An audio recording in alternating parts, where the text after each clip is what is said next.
Տաղավարում արդեն հյուրընկալել ենք Արթուր Մարտիրոսյանին, նա CM Partners խորհրդատվական ընկերության ավագ խորհրդատու բանակցությունների մասնագետ է։ Շնորհակալ ենք, պարոն Մարտիրոսյան, այսքան կարևոր օր եւ թեմա ամփոփելու համար, մեծ հյուրընկալվելու համար։ Առաջարկում եմ սկսենք Վենսի այցից, հետո արդեն ներքաղաքական որոշ զարգացումներ, ինչպես փոխվեց տարածաշրջանը, Հայաստան-Ադրբեջան դիրքերը դիվանագիտական ասպարեզում, այն ոլորտում, որը դուք բավական խորն եք կարողանում վերլուծել, ինչ է փոխվում Հայաստանի համար տարածաշրջանում եւ ընդհանրապես մինչեւ Վենսի այցը եւ Վենսի այցից հետո։ Դե չի ասի, որ շատ բան է փոխվել հենց Վենսի այցից հետո, Վենսի այցը ուղղակի դրա համար էր հիմնական իր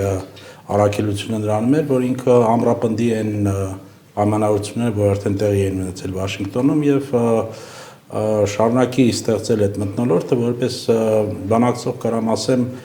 ամենադժվար պահը ոչ թե դրսի խաղացողների հետ նա պայմանավորվել է, այլ ներսի։ Հիմա այդ դրսի խաղացողները փորձում են Փաշինյանին, որ ինքը ներսում, չկոչենք դա բանակցի, այլ կարողանա համոզի Հայաստանի բնակչությանը, որ իր մանդատը պետքա շարունակվի, որպեսզի ինքը միջև վերջ հասցնի այդ սկսած գործը։ Այդ Հայաստանի մասով, իսկ ինչ վերաբերում է Ադրբեջանին, իհարկե կան բացի ուրեմն Հայաստան-Ադրբեջան հարաբերությունների կա Իրանի խնդիրը եւ մենք երբ որ նայում ենք այդպիսի բարձր պաշտոնյաների այցին, մեզ թվում է շատ անգամ, որ իրենք գալիս են կոնկրետ ինչ-որ խնդիրներ լուծել, բայց շատ անգամ դա ուղղակի նրա համար է, որ գիծը, այդ ֆարվատերը, որը արդեն նշված էր, շեղումներ չեղնեն, հա, շարունակի այդ ճանապարհով զարգանա, որովհետև այդ ճանապարհի վրա իրենց ստեղծած ֆարվատերում Միացյալ Նահանգների շահերը ամենից լավ են ուրեմն բավարարվելու, իսկ ինչ է տեղի ունենալու մեր շահերի հետ, դա մեր խնդիրն է, իրանք ուղղակի փորձեցին եւ հաջող էին այդ հարցում, փաստավորել այդ ամենը այնպես, որ Փաշինյանը կարողանա ներսում վաճառի մեզ, որ սա շատ մեծ հաջողություն է, սա տանում է մեզ դեպի խաղաղություն, տեսակ։ Բայց ուր է տանում իրականում։ Շատ դժվար է ասել մինչև վերջնական տեսք չստանա համակարգը, հա, այդ համակարգը դեր խմորվելու է Ռուսաստան-Ուկրաինա պատերազմը, Չինաստանը, Տայվանը, Միացյալ Նահանգներում ինչա տեղի ունենալու, հա, կփոխվի արդյոք արտաքին քաղաքականությունը Միացյալ Նահանգներում, կմնա Թրամփի գիծը, կշարունակի Վենսը Թրամփից հետո եւ այլն։ Մենք ունենք շատ մեծ անորոշություններ այս բանին։ Դժվար է ասել ոնց են որ մի սցենարը ունի ամենամեծ հավանականությունը, հա, այս բանին, որովհետև կան մի քանի սցենար, որոնք որ համարյա թե նույն հավանականություն ունեն։ Ամենակարևորը, որ մենք հասկանում ենք, դեր ժամանակ է պետք, որ մենք տեսնենք ոնց են ամենամեծ խաղացողները նոր համակարգ ձևակերպում, հա, ոնց տեղի ունեցավ Վեստֆալիայից հետո 1648 թվին, Վենայից հետո 1815 թվին, Յալտա-Պոցդամից հետո 45 թվից հետո։ Հիմա մենք նույն վիճակում ենք։ Հուսանք, որ չեն լինելու ավելի մեծ ինչ որ շնայց ասում եմ հուսանք, պետք է վերադառնամ իմ այն մտքին, որ հավանականությունները դեռ կան եւ հնարավորություններ կա, որ ավելի մեծ մասշտաբային պատերազմ լինի, միջև այդ վերջնական գծերը կարողանան կողմերը որոշեն։ Պարոն Մարտիրոսյան, տեսեք ասեք, որ իրենք փաստացի Փաշինյանին որոշակի կարճ բանջ են տալիս այստեղ հաղթանակ տանելու համար եւ շարունակելու իրենց գիծը, ինչ անի ընդդիմությունը, այսինքն Փաշինյանը վաճառում է ժողովրդին ԱՄՆ-ն 100 տարվա գարանտ, հա, Փաշինյանը վաճառում է 9 միլիարդ ատոմակայան, Փաշինյանը վաճառում է խաղաղություն։ Ինչ անի ընդդիմությունը, այսինքն հակառակվի, չհակառակվի, այսինքն մոտավորապես մի փոքր մի քիչ բարդ է երևի մեր ընդդիմության գործը, բայց ինչ մեսիջներ պետք է հասցվի ժողովրդին։ Դե առաջի հերթին ոչ մեկ չի կարող 100 տարվա երաշխիքներ տալ։ Մենք չենք կարող նույնիսկ մի քանի տարվա երաշխիք այստեղ ստանալ եւ ոչ մեկ էլ չի տվել այդպիսի երաշխիքներ։ Դա իր օրինաց պատկերացրած քաղաքական առասպելն է, որ քանի որ Թրամփը ստորագրել է, ուրեմն կլինի հավերժ կամ 100 տարվա խաղաղություն։ Հայլ էշնա մեռնելու հայլ վիզիրը, մենք չգիտենք 100 տարում ինչ է լինելու։ Երկրորդը պետք է իհարկե իրանք խաղում են այդ ռազմավարական անորոշությունների վրա։ Տեսեք, ոչ մեկ կոնկրետ չի ասում ինչ ինվեստիցիաների մասին է խոսքը գնում, ինչ որ թվեր են ասում, բայց ոչ մեկ հստակ չի կարող ասի ոնց է այդ ամենը լինելու։ Իդեպ պարոն Մարտիրոսյան, ներողություն եմ խնդրում ընդհատելու համար այդ թվերի մասին Ռոբերտ Քոչարյանն է մեկնաբանություն արել, մասնավորապես 9 միլիարդի մասին, նշելով, որ դա փոթորիկ էր մեկ բաժակ ջրում։ Առաջարկում եմ լսենք, տեսնենք, թե ինչ է ասել մեր գործընկերներից Լորա Արաքելյանին է մեկնաբանել, տեսնենք հարցազրույցից այդ հատվածը։ Աղմուկոտ հայտարարություններից հետո իշխող քպականները բոլորին շնորհավորում են 9 միլիարդ դոլար ներդրումներ Հայաստան հոսելու կապակցությամբ, ձեր քաղաքական թիմի անդամները ճիշտ հակառակ հայտարարություններ են անում։ Ի վերջո, սա 9 միլիարդ դոլար ներդրում է Հայաստանում, թե պարտք 9 միլիարդի հայ ժողովրդի ուսերի։ Ընդհանրապես սա մի փոթորիկ էր բաժակի մեջ։ Ըստ էության ոչ նա է։ Ընդամենը հայտարարություն է ստորագրվել, երկկողմ հայտարարություն, որ ավարտել է բանակցությունները խաղաղ էներգիայի պայմանագրի միանալու հետ կապված։ Ընդամենը սա է։ Նույնիսկ այդ պայմանագիրը չէր ստորագրվել դեռ պետք է ստորագրվի եւ պետք է խորհրդարաններով անցնի այդ պայմանագիրը։ Այսինքն նույնիսկ ստորագրվելու դեպքում ինքը չի ենթադրում, որ ոչ, ընդամենը միանում են մի պայմանագրի, որը ընդամենը տալիս է այդ իրավունքը։ Եվ այդ պայմանագիրը Միացյալ Նահանգները ստորագրել են 26 երկրի հետ։ Ես ուղղակի խորհուրդ կտայի մեր քաղաքացիներին մտնել Միացյալ Նահանգների դեսպանատան կայքը եւ տեսնել սա ինչ է։ Ուղղակի ավելի շատ sense ասեմ քարոզչական մի մեծ աղմուկ է բարձրացվել մի հարցի վերաբերյալ, որը ավելի շատ ռուտինային է։ Հիմա լավ է, որ ստորագրել ենք, այո լավ է։ Հիմա մի լրացիչ պայմանագիր է, որի մենք անդամ ենք դառնում։ Բայց դա չի նշանակում ոչ ներդրում, չի նշանակում որևէ այլ բան։ Որևէ նաև խոստում չի նշանակում, որ ատոմակայան կկառուցվի Հայաստանի Հանրապետությունում։ Որևէ պարտավորություն, որևէ ներդրում, ընդհանրապես ներդրման մասին խոսք չի գնում։ Միացյալ Նահանգների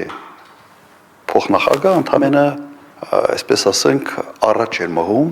Միացյալ Նահանգների տեխնոլոգիան ատոմային։ Եվ այսպես նորից մեկնաբանությունների համար եթերը ձերն է։ Ես այդտեղ ավելացնելու բան չունեմ, ուղղակի ես երբ որ ասում եմ ներդրումներ, ես նկատի չունեի այդ 9 միլիարդը, որովհետև 9 միլիարդը Վենսը չի ասել, որ դա ներդրում է լինելու։ Մեզ վաճառելու են ինչ որ տեխնոլոգիա, որը որ դե ես ֆիզիկոս չեմ կարող ասել, բայց այն ինչ որ ընթերցել են եւ բոլորիս հասանելի է այդ նյութերը, Միացյալ Նահանգները նույնիսկ չունեն դեր փորձարկված բան, հա, ինչ որ մոդուլային ատոմակայան եւ ես էլ չեմ ասում, գիտեք ինչի մասին, միշտ այդպիսի մեծ գործարքներին պետք է հասկանաս, լավ, մեր շահերը ինչու՞մն է, մեր շահերը նրանում անել են ինչ որ Թուրքիան եւ Ադրբեջանը արդեն 30 տարի պահանջում են մեզանից, որ դրա դիմաց նորից իրանք ասելու են դրա դիմաց խաղաղություն է լինելու, թե մեր շահը նրանում է, որ մենք մեր արդյունաբերության համար, մեր էներգետիկ խնդիրների համար գտնենք ամենալավ լուծումը։ Եթե նայենք գին եւ որակ, ինձ թվում է, որ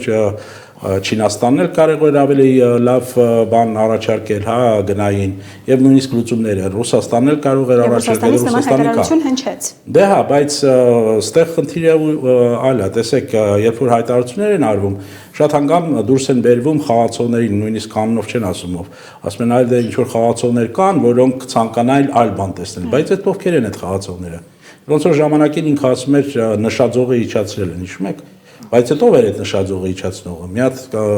անուն կա, կազմակերպություն կա, ինստիտուտ կա։ Մենք կարանք հասկանանք ում հետ էս բանակցել, որ ասելա նշաձողը իջացնում ենք Հայաստանի համար, կամ պետքա մենք իջացնենք, որ լուծում լինի խնդրին։ Նույնն էլ ստեղ է, դա կոչվում է strategic ambiguity, այսինքն դու խոսում ես ինչ-որ մի բանի մասին, բայց շատ բաներ թողում ես լրիվ անորոշ, որ հետո միշտ կարողանաս ասես, չէ, ես դա նկատի չունեի, այլ մենք էս ենք արել եւ այլն։ Իսկ ընդդիմությունը պետքա վերադառնալով ձեր հարցին, ընդդիմությունը պետքա հստակեցնի, ասի, որ իրանք կոնկրետ թվերով խոսան, կոնկրետ ցույց տան, սա ինչու է մեր շահերից, ոնց է բխում սա մեր շահերից։ Պարզա որ իրանք միշտ շարունակելու են խոսել ընդհանուր բաներով, այսինքն կարգախոսներով, սա խաղաղություն է բերելու, բայց ոնց է դա խաղաղություն բերում։ Եվ խաղաղությունը ինչի հաշվին։ Այսինքն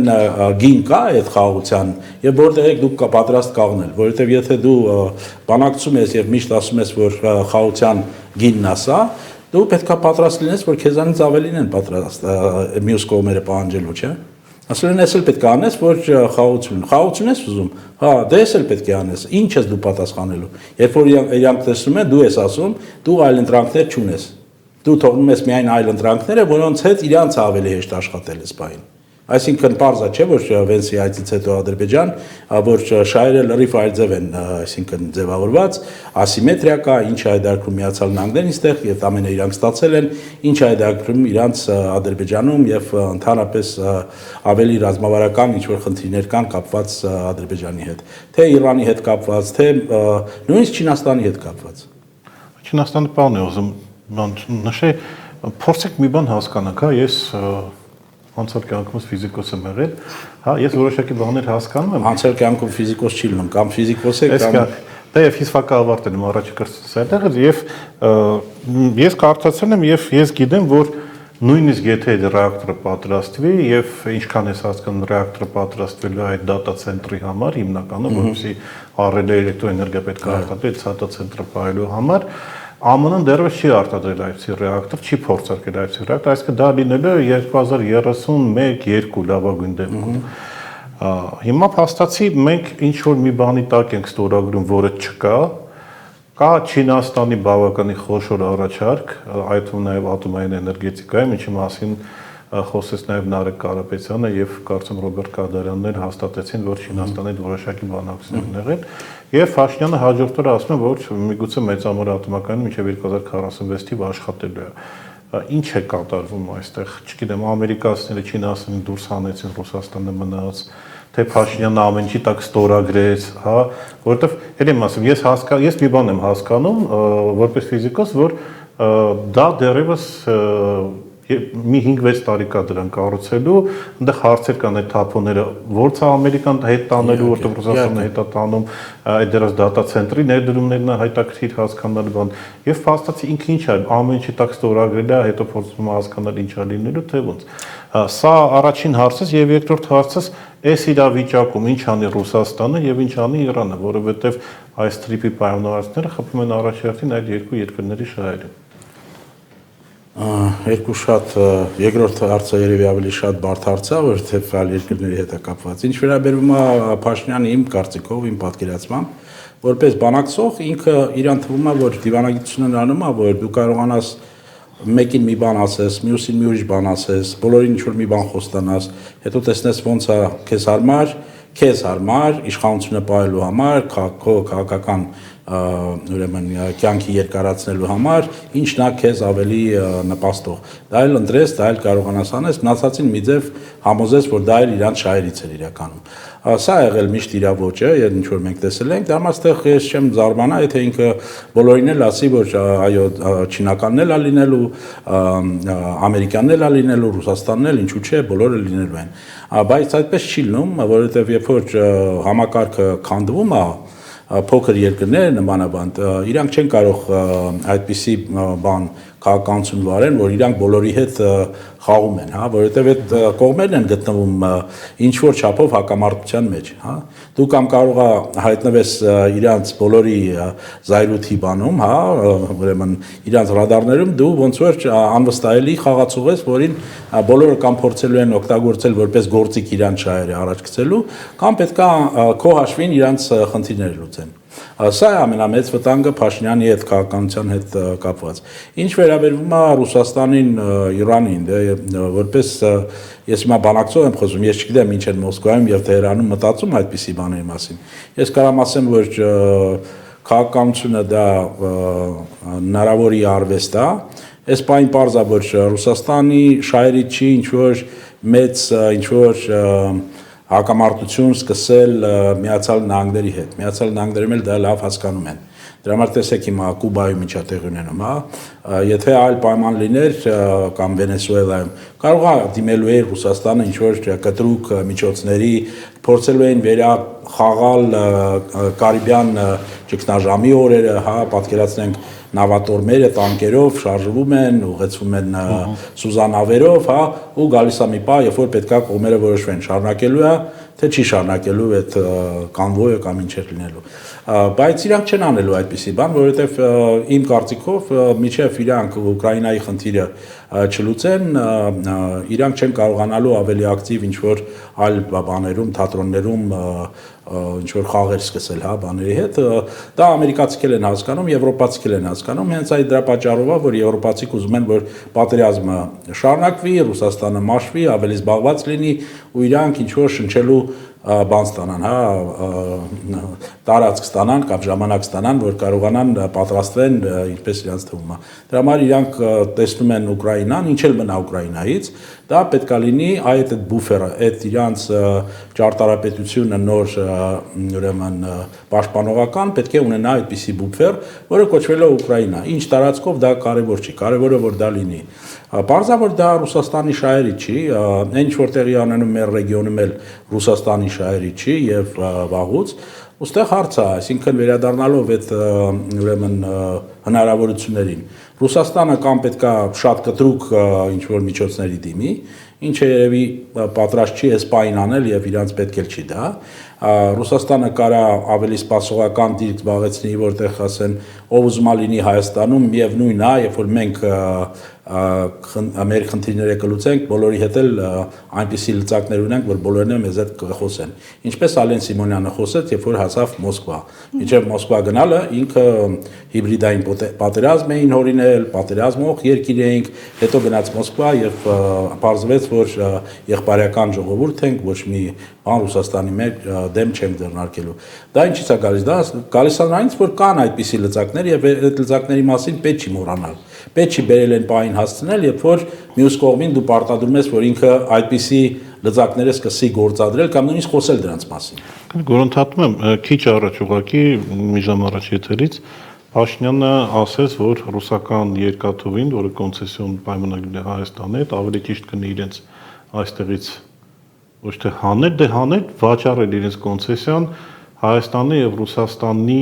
բարեկամական որևէ երկրի, իրեն հարցեցին Իրանին, ինքը ասեց ոչ, եւ խոսքը գնում է Ղազախստանի, Քաթարի կամ Էմիրատների մասին։ Սա ինչ է։ Սա դե նույն բանն է, փաստորեն ինքը ընտրել է մի ուղի արդեն, այդ ուղին ինչու է ընտրել, որովհետեւ Իրան արևմուտքից տալիս են այդ կարգանշը։ Դա էլ ուզում եմ, Ղազախստանը, Էմիրատները ու Քաթարը Ռուսաստանի բարեկամ երկրներն են։ Իր պատկերացմամբ երևի ես չգիտեմ ում ինքը նկատի ունի, դա էլ հարց իրան ում նկատի ուներ, ով է պատրաստ այստեղ երկաթգիծ կառուցի կամ ներդրումներ անի այդ երկաթգծի մեջ։ Ղազախստանը միգուցե, բայց Ղազախստանի հետևը ավելի ճիշտ է, որ անունները ճիշտ ասեն, Ղազախստանի հետևը կարող է եւ Թուրքիան կանգնած լինի, եւ Թուրքիան էլ եւ Ադրբեջանը։ Ուղղակի ասեն, որ սա Ղազախստանն է, ուղղակի իրանց հետևը ուրիշ խաղացողներ են այդ ամեն անում։ Սա շատ հնարավոր է։ Իսկ Ռուսաստանը կուլ կտա դա ձեր կարծիքով։ Ստեղ տեսեք, ես այդ հարցին կարամ հարցով, բայց ինչ պետք է անի Ռուսաստանը, որ թույլ չտա, ասենք Հայաստանը եւ Ղազախստանը կարող ասի, որ չէ, չեն վաճառում բանը, կոնցեսիոնես բանը, կարող ձգի ժամանակ, մի տարբերակ, երկրորդ տարբերակը էլ եմ ասում, կամ պետքա կտրուկ ավելի քայլերի անցնի, որը իրանք չեն անելու, կամ պետքա ասի լավ, էս էլ թողանեն, մենք Ղազախստանի հետ էլ կպայմանավորենք, բոլորի հետ էլ։ Ի վերջո, այս ճանապարհը, որ կառուցվում է, այնպես է ուրջված կարևորությունը այդ ճանապարհի, ոնց որ եթե ճանապարհը չկա, բոլոր կողմերը ոչ մի խնդիր չեն կարող լուծել։ Բոլոր խնդիրներն էլ լուծված է, այստեղ այլ խնդիր են իրանք լուծում, ես նկատի ունեմ Ադրբեջանին, Թուրքիային եւ իհարկե Արևմուտքը, որը դրա հետևից կանգնած է, հա։ Իրանք պետքա լրիվ Միջին Ասիան կապեն Եվրոպայի հետ այդ ուղղությամբ, հա, շրջանցելով Ռուսաստանը, Չինաստանն էլ խաղից դուրս բերելով։ Սա պարզ է, իսկ հարց, մեզ դա ինչին է պետք։ Մեզ ինչին է պետք, որ մենք այդպիսի խաղերի բանդարնանք։ Բայց մեզ ինչ որ մեկը հարցնում է։ Դե չեն հարցնում, երբ որ դու դիվանագիտություն չունես, երբ որ դու ունես դիվանագիտություն կարողանում ես աշխատել, քեզ կհարցնեն։ Նույնիսկ փոքր երկրներից հարցնում են ժամանակին։ Երկաթուղային գծերի մասին Փաշինյանն է այսօր նոր հայտարարություն է արել, առաջարկում եմ տեսնենք, դիտենք, ժամեր առաջ է արել, որովհետև սա նաև այս հայտարարությունը ուրվագծում է առաջիկա գործընթացները, դիտենք։ Ռիբի շրջանակներում հիմա կան բնականաբար ուժեր, ովքեր ասում են, որ եկեք այնպես անենք, որ Մեղրիից հետո, երբ որ մտնում է Նախճեվանից հետո չմտնի Հայաստան եւ շրջանցի Հայաստանը։ Բնականաբար մեր միջազգային գործընկերներն ասում են ոնց շրջանցի Հայաստանը մեր գործընկերն է, Հայաստանը այս ծրագրի մասա եւ այլն, եւ այդտեղ նրանք ովքեր ուզում են Հայաստանը շրջանցել, նրանք ինչ են ասում են դե տեսեք Հայաստանի երկաթուղին Ռուսաստանի կառավարման ներքո է։ Ցավոք սրտի Ռուսաստանի եւ շատ երկրների հարաբերություններ սուր են։ Եվ ես զգում եմ, մենք իհարկե ամեն ինչ անում ենք հետ համոզելու համար եւ համոզելու համար, որ այո, Ռուսաստանի կառավարման ներքո է, բայց Հայաստանի սեփականությունն է եւ Ռուսաստանը մեր տպավորությամբ եւ համոզմամբ որևէ ձևով չի ցանկանում եւ գործնականում էլ խոչընդոտ չի հարուցի մեր տարածաշրջանային նախագծերի վերաբերյալ եւ բնականաբար սրա մասին ես Ռուսաստանի Դաշնության նախագահի հետ եմ խոսել, որ եւ ես գիտեմ, որ նա աջակից է այս բոլոր ծրագրերին, բայց խնդիրն այն է, որ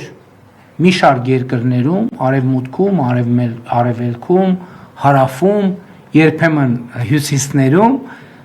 ավելի ծանրակշիռ են դառնում այն կարծիքը, որ Նախճեվանից հետո պետք չի Հայաստանով շարունակել, որովհետև երկաթուղին գտնվում է Ռուսաստանի կառավարման ներքո։ Հիմա ես ասում եմ, որ եւ պիտի այս տեղեկատվությունը մենք թափանցիկ կիսենք նաեւ Ռուսաստանի գործընկերների հետ, որ մենք փաստորեն կարա եւ ձևավորվում է, սա բյուրեղանում է, ես զգում եմ, որ դա բյուրեղանում է, մենք չենք կարողանում, ինչքան էլ խոսում ենք, ինչքան էլ ակտիվ պարզաբանում ենք, մենք տեսնում ենք, որ սա բյուրեղանում է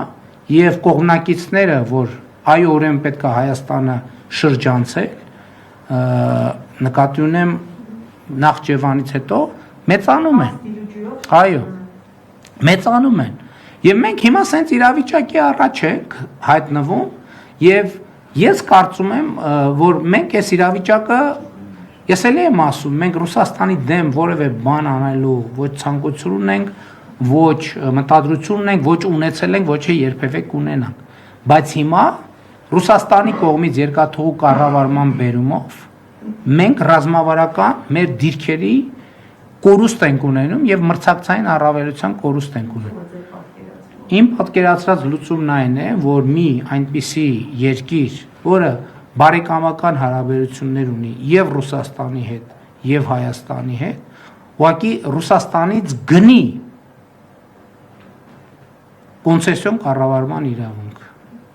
Որ երկիր օրինակ։ Չգիտեմ։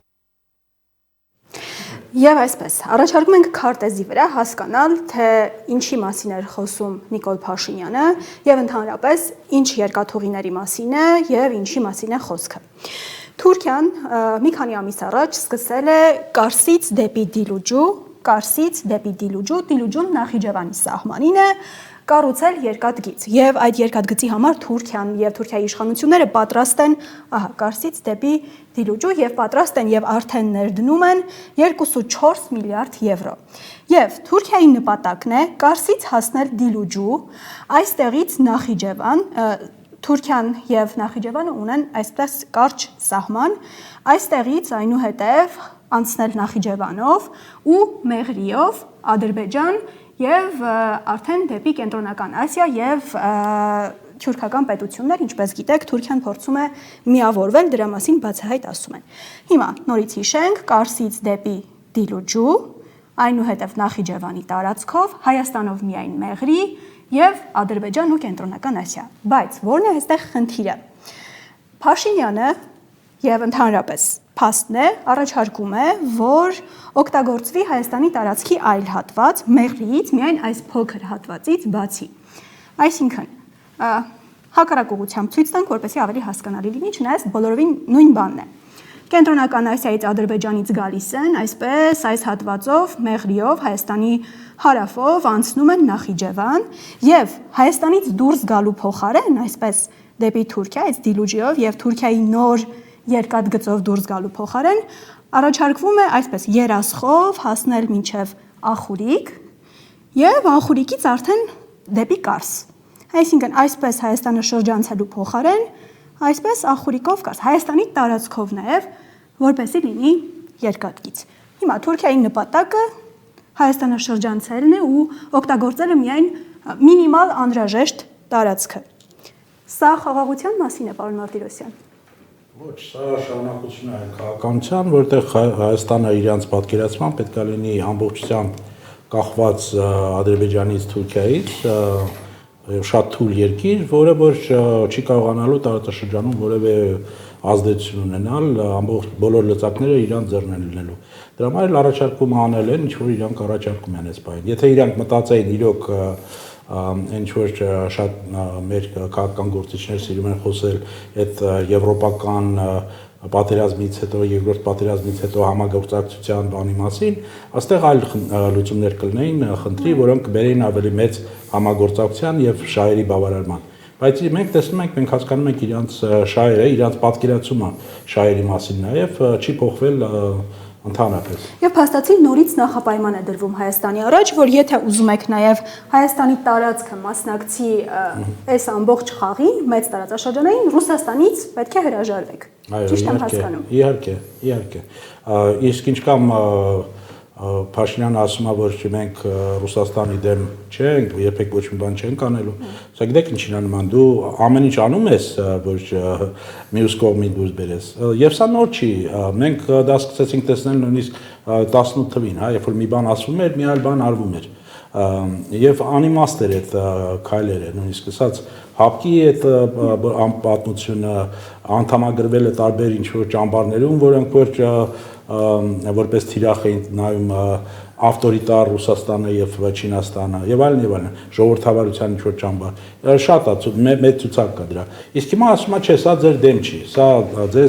ձեր օգտին է լինելու, ձեր շահերն էլ մենք այն նկատի ունենք, որովհետեւ դուք սանկցիաների տակ եք, ես այդպես եմ հասկանում իր ասածը։ Դուք սանկցիաների տակ եք, իսկ քանի որ դուք սանկցիաների տակ եք, դժվար է լինելու որոշ խնդիրներ ձեզ համար էլ լուծել։ Այլ դրա համար մեզ պետքա որ երրորդ կողմին տանք, այդ դեպքում բոլոր հարցերը կարգավորվեն։ Սա մեզ վերադարձում է նորից այն խնդրին, հա, երբ որ Ռուսաստան-Ուկրաինա խնդիրը կլուծվի, այս բոլոր հարցերը լրիվ այլ տեսք են ստանալու, որովհետև հարցը ցակելու էլ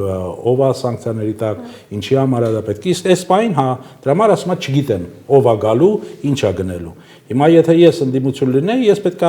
կոնկրետ հարց տայի, հա, նախ որ երկիրն է, ինչ գնով պետքա գնեն, մենք ինչ ունենք այդտեղից ստանալու, թե մեր տարածքում ինչ որ բաներ է վաճառվում, մենք արդեն այդտեղ չկանք այդ խաղի մեջ։ Պարոն Մարտիրոսյան, Թուրքիան, որը 2.4 միլիարդ եվրոյի ներդրում է անում, հետո պատրաստվելու է այսպես էլ շարունակել, այսինքն իզուր է ստացվում է այդ ներդրումը անում։ Դե իրանք իզուր ոչ մի բան չեն անում, այդ ամենը հաշվարկված է, ինչպես հաշվարկված էր այդ Նախճիվանի հետ այդ սահմանը, որ իրանք ստացել են Իրանից, երբ են իրանք գնել, ինչի համար են գնել, այդ դրա համարից ասում եմ, իրանք ծրագրերը, իրանք նպատակները եւ շահերը չեն փոխվել, մնացել են նույնը։ Ուղղակի մեր ուրեմն իշխանությունները փորձում են մեզ համոզել, որ ամեն ինչ փոխվել է, այլ դարաշրջան է սկսվել եւ գիտեք ինչի նման է ամերիկյան դիվանագիտությունը, որի հետ ավելի շատ եմ ծանոթ ես, իրանք միշտ փորձում են իրանց շահերը այնպես նկարացնել, որ դուք հավատաք, որ դա ձեր շահերից է։ Այո, թուրքերն էլ են նույնը անում։ Դե բոլոր դա դիվանագիտության արվեստն է երևի, եւ մենք հիմա Փաշինյանը փորձում է նույն բանը անի մեր ժողովրդի հետ, ասի որ այ մեր ինքնությունը որ փոխենք, դա մեր շահերից է, լավ ենք ապրելու, որը անհետեթություն է իհարկե։ Եվ հիմա ինձ հուշում են, որ միանանք Մոսկվայի մեր խմբագրությանը, որովհետև Արմենը Յուլխանյան հարց ունի, միանանք նաև նրան։ Приветствую нашего эксперта. У меня вопрос следующий. Вот по поводу проделки Джей Ди Венса, по поводу своего поста, который он в итоге удалил. Вот армянский комитет Америки отреагировал, сделал свое заявление по поводу неприемлемости такого поступка. Это все эмоции, все слова. В реальной плоскости, в прикладном смысле, что может сделать американская, армянская община? Понятное дело, что она может проголосовать или не проголосовать в преддверии выборов в Конгресс или в президенты. Но, скажем так, как можно вынудить, исправить эту ошибку вице-президента на уровне того же вице-президента или же Трампа? Интересно услышать мнение эксперта, и если коллеги Тигран и Артур хотят высказать, тоже в виде мозгового штурма хотелось бы услышать их мнение. Հայերեն, ռուսերեն ոնց։ Հայերեն ինչպես կուզեք, ինչպես ձեզ հարմար է։ Դե ապրիլի 24-ը դեռ ոչ մեկ չի բանարել հանել օրացույցից, մինչև ապրիլի 24-ը դեռ ժամանակ կա, որ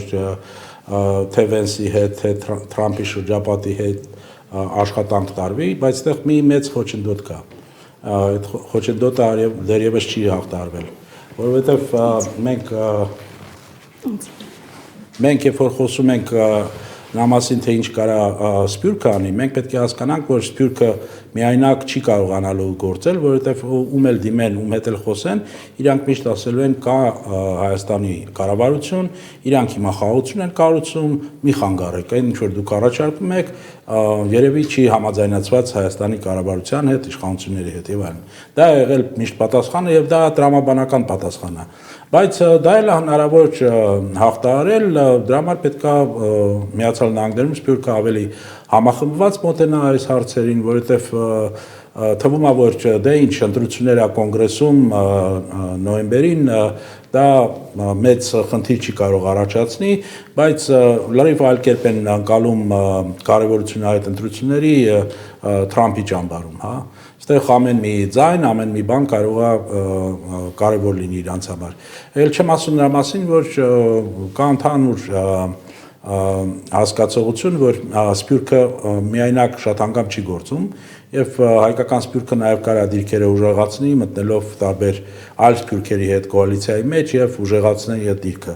Բայց ի վերջո հարց կա, չէ՞, այս ամենը ինչի համար արվելու, որ ինչ լինի, որ մի հատ նորից ասեն, որ ցեղասպանություն է տեղի ունեցել, թե իրանք այդ ցեղասպանությունը, որ տեղի է ունեցել, պետքա իրոք դառնա մեզ համար կարևոր նույնիսկ մեր անվտանգության համար լծակ։ Եթե չի դառնալու, եթե սա լինելու է միայն ծաղիկով հուշել կամ ինչ-որ ասենց ինչ-որ ցերեմոնիալ ինչ-որ մի բան, պրոտոկոլային, դա նույնիսկ իմաստն է արդեն կորում այդպիսի բաների։ Մենք պետք է, երբ Սփյուռքը միշտ աշխատել է նրա վրա, որ սա ունենա կարևորություն։ Ճանաչումը ոչ թե պետք է նրա համար, որ ինչպես թուրքերն են ասում 100 տարուց ավել անցել է, հիմա դեռ պահանջում եք ճանաչումը։ Ճանաչումը արդեն կա, ճանաչումը չի խնդիրը։ Պետք է ճանաչի Թուրքիան, որովհետև մինչև Թուրքիան չճանաչի ցեղասպանությունը որպես հանցագործություն, դու չես կարող վստահ լինես, որ ունենաս երաշխիք, որ իրանց մոտ չի լինելու ինչ-որ մի նոր իշխանություն, որը ասել է, որ դա նորից կարելի է փորձել անել։ Եվ մանավանդ, որ Բաքվի շքերթին եւ 5 տարի առաջ եւ վերջերս Էրդողանը Նուրի Փաշա Կովկասի իսլամական բանակ Թալյատ Էնվեր էր փառաբանում։ Շնորհակալ ենք պարոն Մարտիրոսյան հարցազրույցի համար։